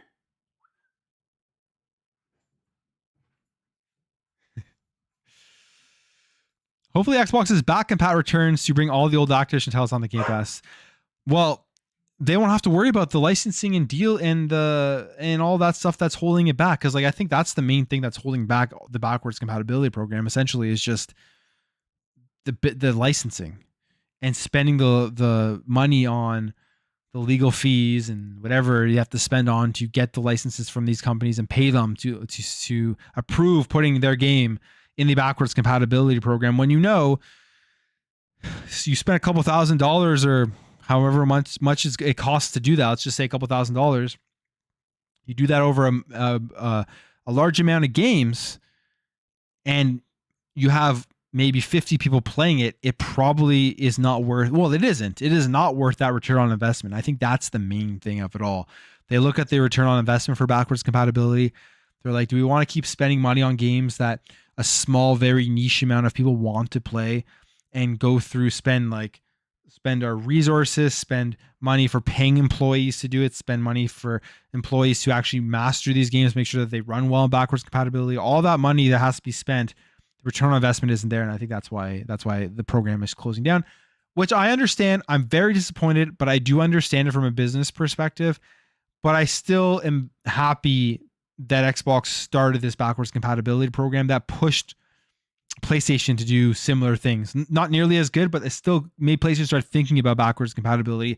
And then hopefully going forward for the next generation and the generation after that, backwards compatibility is something that stays and that it doesn't go away, because I love backwards compatibility. It's one of my favorite features on the console.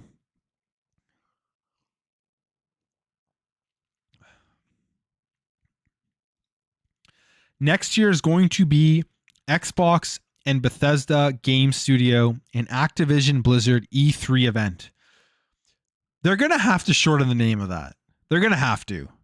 There's no way they're going to call it the Xbox and Bethesda Activision and Blizzard Showcase. They got to just I understand the marketing side of things, where it's there's still people out there that probably don't know Bethesda is a part of Xbox Game Studios, and they're going to have to do the same thing with Activision Blizzard for a while.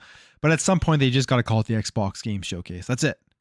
You guys are turning people's mindset around us to these studios are now Xbox studios. They aren't their own studios anymore, because I think that will also help people start referring to Starfield as the next Xbox game, not the next Bethesda game, right? It'll help for their brand. But obviously at the same time, Bethesda doesn't want to lose that brand notoriety for everything that they've created. So I get that as well. It will be done by the end of October. Fingers crossed. Fingers crossed. COD Modern Warfare 2 Game Pass by Christmas 2022. Huge. if Call of Duty Modern Warfare 2 comes out onto Xbox Game Pass in 2022, it is going to be bigger than any other release this year. It's going to be bigger than God of War. I 100% believe that. It's going to be bigger than God of War. It will be. Haven't played COD in ages, and I'm looking forward to MW2. I'm playing Vanguard right now. I'm playing through the campaign. I was talking about that at the beginning of the show.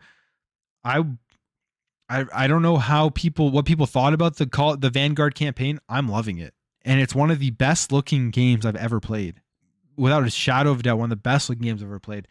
But I bought the game back in November during Black Friday, or maybe it was November. Maybe it was I think it was Black Friday. I got it for half price or whatever. And since I bought it, I've only played about 10 hours in total. Never really got into the campaign, but for some reason I'm like, I want to play through some more COD campaigns that I haven't played through yet. And I think the campaign is really good. I think like the acting's great. The story is interesting. It's engaging. And this is one of the best looking games I've ever played in my entire life on the Series X. One of the best looking games. If they drop every Activision Blizzard games on Game Pass, PlayStation is going to be done. Yeah. I mean, I don't know if they're going to be done, but it'll significantly hurt the comparison of offerings between PlayStation Plus's premium and Xbox Game Pass. It's gonna have a huge effect. It just is. I don't think anyone can deny that. You just literally look at the numbers and the amounts of people that play Activision Blizzard games. It's gonna be huge. It's gonna be huge. And like you think about even like Diablo, right? The next Diablo game, we saw it at the Xbox and Bethesda showcase, just how good that game looked. That game is gonna be massive. You don't spend billions. They did for COD to keep it off of Game Pass. Yeah, COD's coming for sure.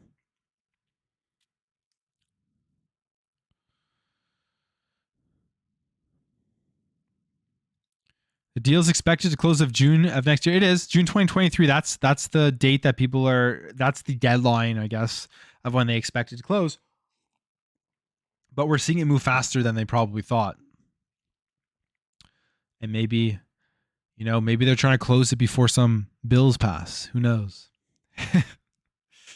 Who knows? Micro Blizzard Showcase. Imagine. It's actually a pretty good name.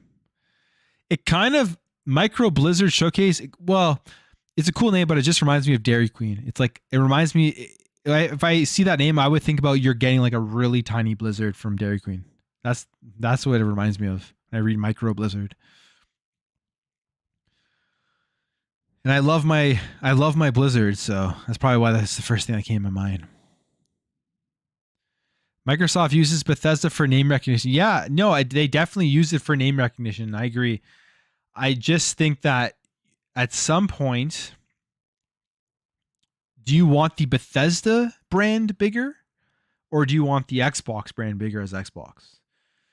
And at some point, if you like, it'll probably take many years for this to happen. But at some point, if you can get people to start saying like, "Are you excited for that next big Xbox RPG?"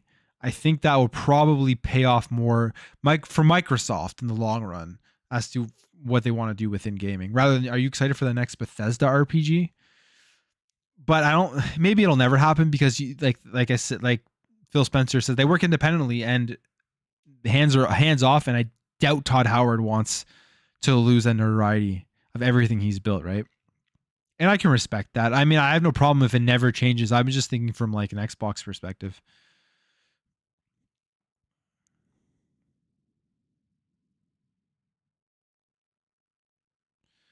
Synthetic Man perfectly summarized my thoughts on the Vanguard campaign. Very poor. Hey, I mean, each to their own. I'm enjoying it. I think it's pretty good. I mean, yeah, I'm playing on the hardest difficulty, and you can see like sometimes the enemies, they just don't react, and it's not perfect, but I'm enjoying it.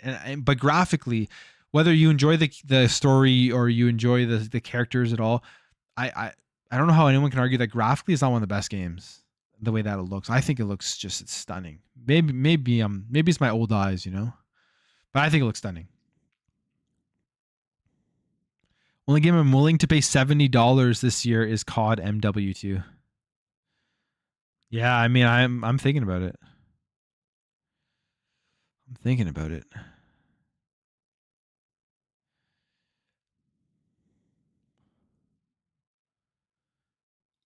Why did I have to say Dairy Queen? Because I think, how many Blizzards have I eaten in the last 2 weeks? I think I've had like 3 Blizzards. I think I've had like Reese's cookie dough, caramel drumstick, and cotton candy. Cotton candy is actually probably my new favorite Blizzard. If you haven't had cotton candy Blizzard, go have a cotton candy Blizzard. It's like refreshing, and it doesn't fill you up. I could just eat it nonstop. But the Reese's cookie dough one, the new one, really good too. Really good too. Okay, so last topic of the day. I don't know too much about this. I don't know what people think. People have been talking about it, and I think it's kind of interesting to take a look at. And it has to do with Netflix. Netflix and Microsoft. We'll take a look here. So could Microsoft buy Netflix? At least one analyst seems to think so. So there was an announcement last week. When I say last week, I mean this week, like between Monday and Friday. And it had to do with Netflix and Microsoft partnering for their ad program or ad partnership, whatever, which is getting people to think that this is some sort of deal that's happening for Netflix to try to get closer to Microsoft for a potential takeover at some point in the future. So it says here, Microsoft is in the process of acquiring Activision Blizzard King everyone always forgets about King, which is Candy Crush, and that huge mobile game market, which is also now going to include Diablo Immortal, which is doing very well. So their mobile market is pretty set for Xbox. But acquiring Activision Blizzard King for a truly eye-watering $72 billion USD. Everyone always has like a different number when they talk about it. Some people say 70, some people say 69, some people say 68. Here it says 72. Giving Microsoft and its Xbox gaming division control over some of the world's most popular video game franchises, Call of Duty, Warcraft, Candy Crush, and many more. The whole logic around this acquisition ultimately comes back to Xbox Game Pass, Microsoft's nascent gaming subscription service, which the company expects will become the driving force behind its expansion behind its Xbox consoles. I mean, we know that. That's something they've been pushing now since 2017. Microsoft has been aggressively expanding its cloud streaming capabilities for gaming, putting its Xbox Cloud Gaming service on smartphones and Samsung TVs, allowing you to play titles like Halo Flight Simulator without buying a console. Its shift, Microsoft predicts, will allow how our habits around music and media consumption moved away from retail copies of CDs and DVDs to streaming services like Spotify and Netflix. Microsoft Xbox Game Pass services. It's a far tighter, more curated platform that features a revolving library of 300 to 400 or so titles, preventing the cannibalization of the regular box copy retail games market. Yet still the comparisons to the likes of Netflix abound, and they're likely to intensify in the coming weeks and months ahead. I mean, Game Pass has kind of always been referred to as the Netflix of gaming. It still is. People still think of it as that. The first in, really. First one to take off. It's going to be the hardest one to catch from all the competitors. It's going to be the most popular. So there's a lot of comparisons between those two. And they have... Netflix now puts out so many of their Netflix movies and stuff. And Xbox is trying to kind of do that with all of their first-party game studios. They obviously haven't fully delivered on that yet, but they will at some point once all the games start dropping. And just creating video games is such a harder process. Actually, you know what? I haven't created a video game or haven't created a movie, so I don't know. But it seems like making a video game is it's like a longer and harder process than creating a movie. But I don't know. The comparisons are very much there, though, between Netflix and Xbox. So indeed, Microsoft is actually teaming up with Netflix per an announcement a couple of days ago for Netflix's new, more affordable, because Netflix's price is ridiculous. I just canceled Netflix the other day or a couple months ago, whatever it was. I was paying like $22 a month for Netflix. This is absurd. I was like, I don't even watch this shit. I watch Netflix maybe like once every couple of weeks, if that. Why am I paying this? So I cancel it. But yeah, there's now going to be a more affordable ad-supported streaming tier. Microsoft has picked as the exclusive ads marketplace and technology partner for the new service. It'll be another feather in the cap of Microsoft's growing ads business, which is no slouch at $10 billion in revenue last year. Huge. I mean, that's a huge part of their business. Although it pales in comparison to the likes of Google, which is 160 billion in the same period. In any case, one analyst speaking to Yahoo Finance claimed that the partnership betrayed a possible longer-term goal, namely an exit for Netflix, which has been struggling to diversify its revenue streams and find new growth as of late. A decline in subscribers saw a mass investor exodus over the past year, with Netflix's share price taking an absolute battering from its peak of 690 points all the way down to 177 points today. To be fair, the entire stock market has been taking a beating over the last little while. It's not just Netflix. Laura Martin, Needham senior analyst, had this to say about the partnership. Could be that Netflix is looking for an exit. I mean, that's what Activision Blizzard did. They were looking for an exit. They called up Microsoft, and that deal, from what we understand, got done in like a month. Talked in November, and then they announced it like, I forget when they announced it, but it was announced relatively fast, or they came to a deal relatively fast. And we know Activision Blizzard was looking for an exit with all the scandals that was going on. Bobby Kotick was trying to get out with that golden parachute, and he did. And he's going to. So maybe this is what Netflix is trying to do as well.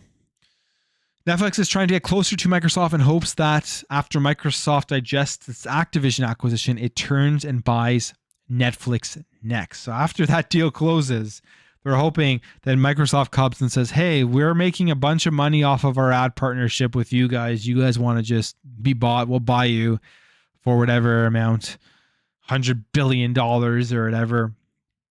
And yeah, you'll be part of Microsoft, and you guys can work independently, and you keep making your movies. You'll have even more money than you had before under us, and more resources and stuff. More importantly, it's just that it's only Microsoft who could foot the potential $100 billion valuation for Netflix once the Activision Blizzard deal closes. I mean, this is nuts. If you sit back and think about how big Microsoft is, $2 trillion they're valued at now, like multi-trillion-dollar company. I don't know if it's still that right now, but the fact that they can buy all of these huge companies that you think are juggernauts in business, it's just crazy to think about. And when it comes to video games, if Microsoft really was like a brutal competitor and wanted to just like, I don't know, stomp out the competition. I mean, they do essentially, because they are a business, they are a corporation, but if they really wanted to go hard, I mean, the amount of money they have on their competition within Microsoft as a company, it's like not even comparable, I don't think. But it's crazy. They spend $70 billion on Activision. Now they're going to maybe go out and spend $100 billion on Netflix. Okay, so for sure, many other companies who would be able to grab Netflix, such as Amazon and Google, already have large video streaming services of their own. That's true. I actually like Prime better than Netflix. I think I watch Amazon Prime more than I watch Netflix, to be honest. It's certainly an interesting proposition, obviously combining the offering of Xbox Game Pass and Netflix into a single service would give Xbox developers access to tens of millions of potential new users, providing exposure on a level that is simply unheard of with today's Xbox install base. So that's a good point. That's one reason why I could see potentially my Xbox wanting to do this, is the fact you're getting access to all of those Netflix customers. Netflix already has their gaming division, right? Which is mobile gaming. Yeah, so they already have this. Netflix games for Android and iOS. And we know Xbox is trying to improve their mobile gaming market, which they're doing with Candy Crush, which they're going to be doing with Diablo Immortal. If you buy Netflix, you're getting access to all of these millions and millions of Netflix subscribers, and you're really expanding your mobile game. So that could be something Xbox is potentially, I could say, would look at and want to do. And then on top of that, you're being able to bundle that already with Xbox Game Pass. So it's like Would that increase the price of Xbox Game Pass? Potentially, but maybe they have like a bunch of different tiers where it's like gaming tier and then gaming and movie tier.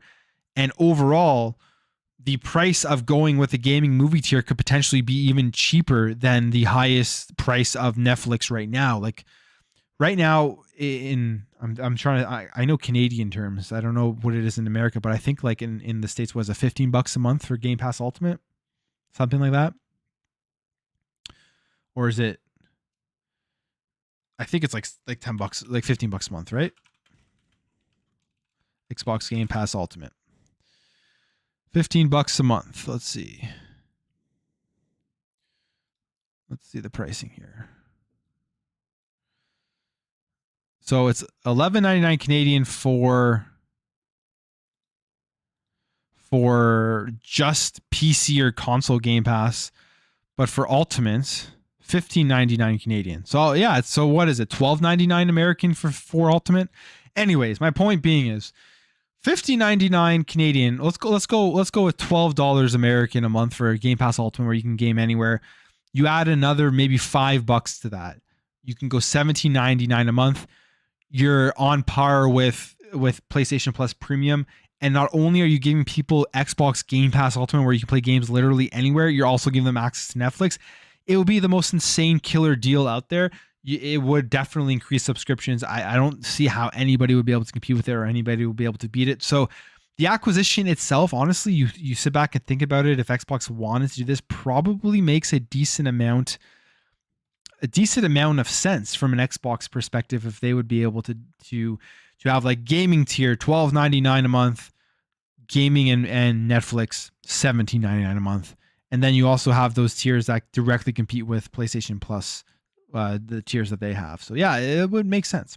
And they get access to the install base of Netflix as well. It says here, Netflix already offers a few Android games through its service, but getting Xbox games in there as well would certainly go an extra mile towards popularizing the concept. It would also be a huge platform for Microsoft's ads business, giving it access to many millions more eyeballs than it has available with its current platforms today. Netflix also comes with some high caliber studios of its own, which could lend their creativity to building shows and movies around Microsoft's IP, such as Halo Paramount Plus's show, which is Halo. Oh yeah, Halo Paramount Plus's show. The interaction between traditional media and video games provides a marketing feedback loop that we're seeing more and more companies show interest in, with many big name TV shows in the works.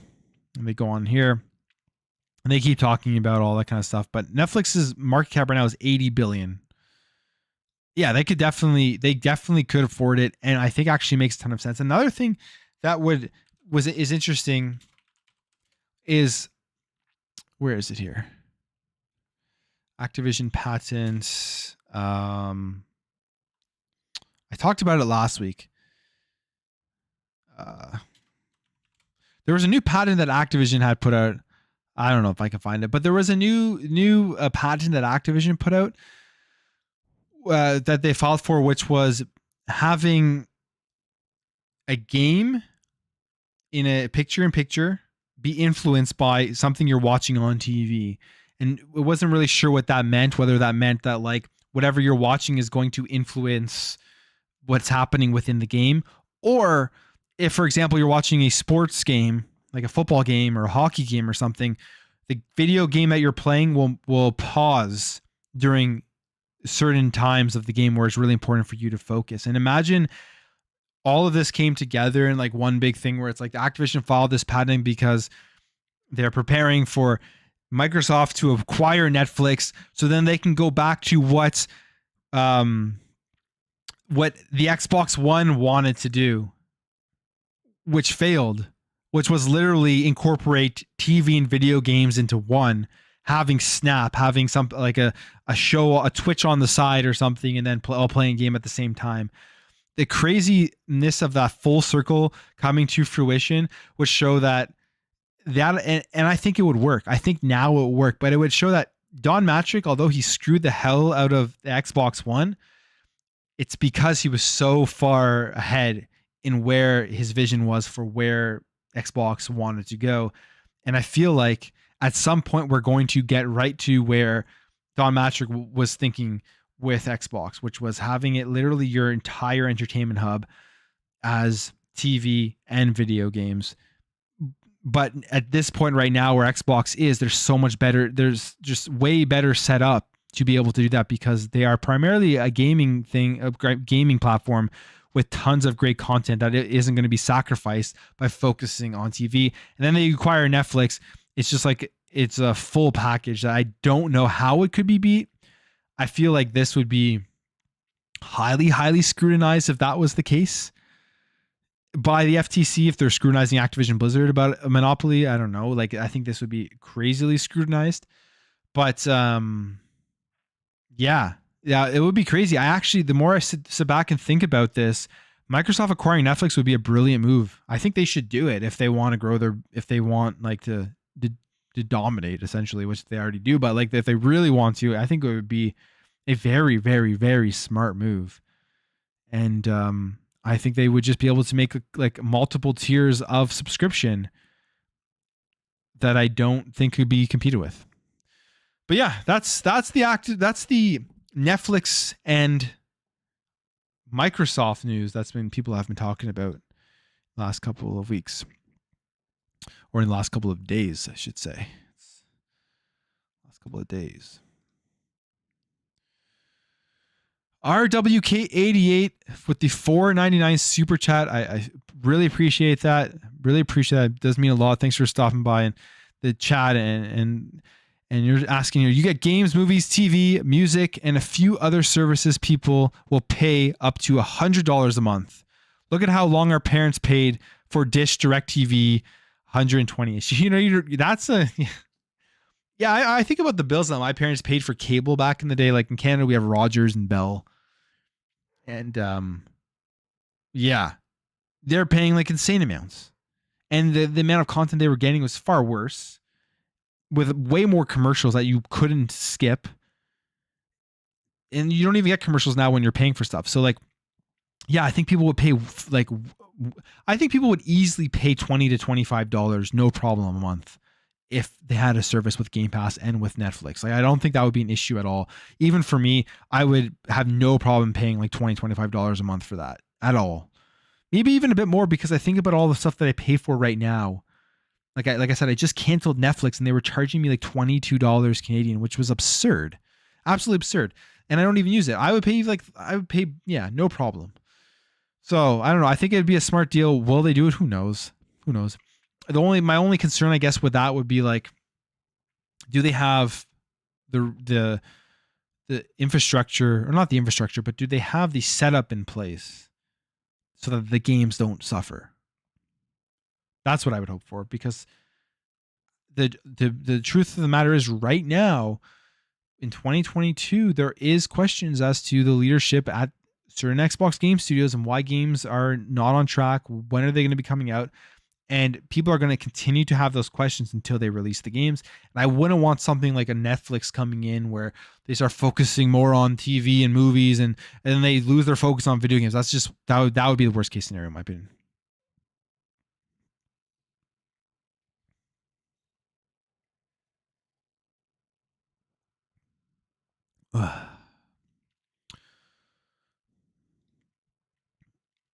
Hey, Josh, I'm doing good. You are, I'm not gonna lie, you're a little late to, I'm just kidding. I don't care. You are a little late because I just finished the last topic, but I appreciate you stopping by. It's awesome. It's been a good night. Been drinking some Henderson's Best beer, talking games, and it's been a lot of fun. The chat's been awesome. You guys are awesome. I've had a lot of good conversation in here, a lot of good insight, and just good conversation overall. It's been fun.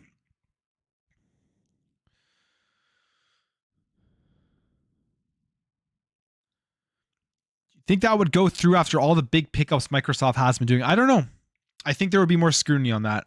I think Netflix would, like, if Microsoft bought Netflix, it would be bigger than Activision Blizzard. It just would be. And with the bills that we talked about earlier in the stream, they are passing. The main thing would be one of the bills had to do with like consumer data. Like maybe they would scrutinize that more because Microsoft would have so much more access to all of this consumer data and stuff. And I don't know if that played into it, but yeah. Cable bill was 200 plus.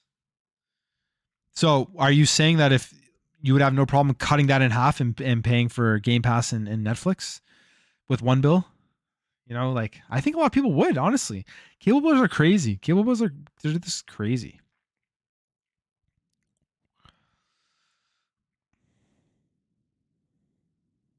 My parents still pay for cable. I don't even know how much they pay.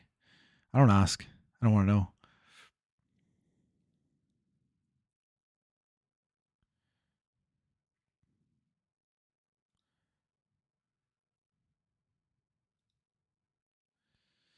Between Sony and Netflix, who would be your favorite to buy?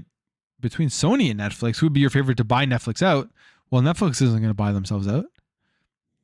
I mean, for me personally, it'd be Microsoft if I choose between Microsoft and Sony because I use their ecosystem so much. I would pay that extra to get the Netflix on there, and I would just cancel literally everything else I have because I don't watch enough TV. I don't watch enough movies to justify paying for like multiple video streaming platforms, but I do play enough video games to justify playing for multiple video game ecosystems.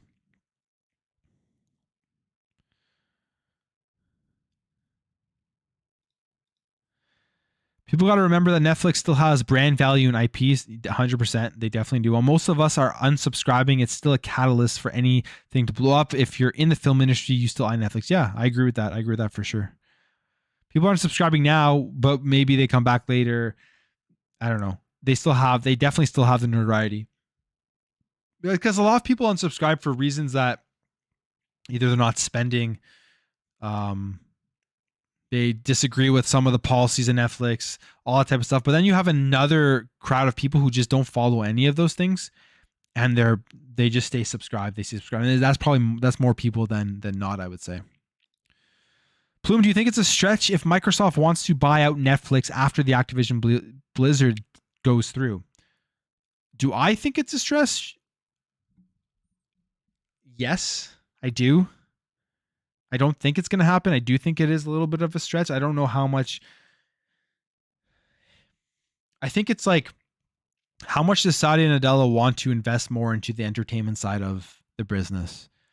Because it isn't the main profit driver. I mean, Xbox is improving for sure. But do they want to take $100 billion and invest it more in the cloud, in Office, in Windows? Or do they want to take $100 billion and invest it more into the entertainment side of things?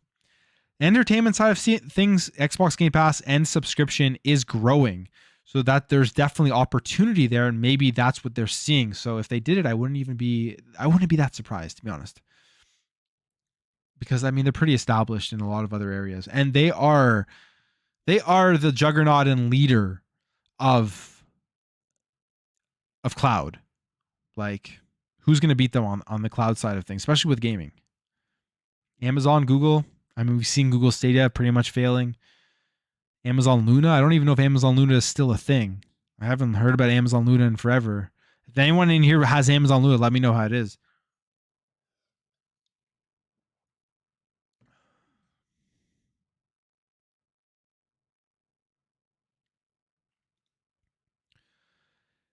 Danny Passion Official with the $5 super chat. Appreciate it, man. Even if Microsoft doesn't buy Netflix, it's good having a partnership. Yeah, definitely. Because also you think about the perks for Game Pass that they may throw in there with Netflix. I think they've had perks before, but now there may be even more perks, like a free 3 months. That could all come to fruition now because of that partnership that they have. So we've seen like Paramount Plus partnership. I think we've seen Amazon Prime stuff. And that's another thing people don't talk about enough are the perks that come with Game Pass. No one talks about Microsoft rewards, and no one talks about Xbox Game Pass perks, which are both awesome additions to the Xbox ecosystem that people just don't talk about, which I don't know why, because like they're great. I mean, they are differentiating from the other platforms out there. They really are. We saw PlayStation Stars now just announced that they're doing their thing, essentially copying Microsoft rewards. And these companies copy these things because they're working. They're making their competitors money. That's why they copy them. They don't just do it for fun. But Danny Pastorfields, thank you very much for the $5 super chat. I appreciate it. Hey, Josh, don't worry about it. I understood what you meant. Don't worry about it.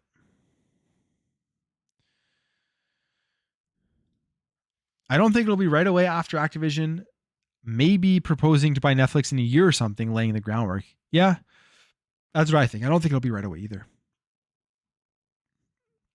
I don't think it will be right away either.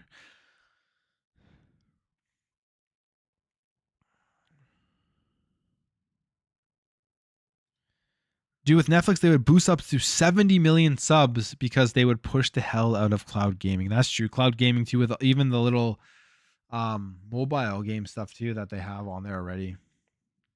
If you even need the cloud for that, realistically.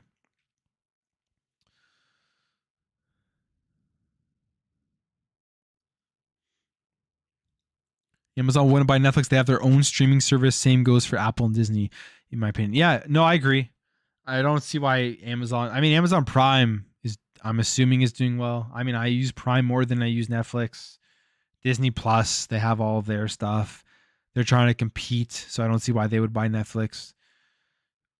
So yeah, does Google have their own video streaming platform? YouTube, I guess YouTube, what I'm on right now. But I mean, like, when you think of YouTube, I don't know about you guys, but I don't think of YouTube in the same vein as like Amazon Prime and Netflix, because it's like higher production Hollywood stuff, and then it's like the just individual creators on YouTube, even though you still have that all the higher production stuff. But like me personally, I watch YouTube more than any high production movie, high production show. I watch YouTube like 90% of the time if I'm going to sit down and watch something. Am I excited for Persona on Xbox? Yeah, I am. I am very excited. I haven't played Persona. Well, okay, so that's why I played Persona 5 for I don't know how many hours. I never finished it.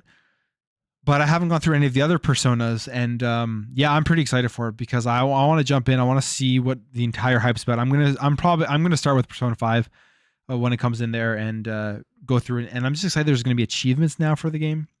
That's cool. Happy about that. So yeah, definitely excited for Persona. I think it's great that they finally got it onto the platform. And then Soul Hackers is coming as well. Soul Hackers 2, right? So Atlas is releasing games on Xbox, which is great.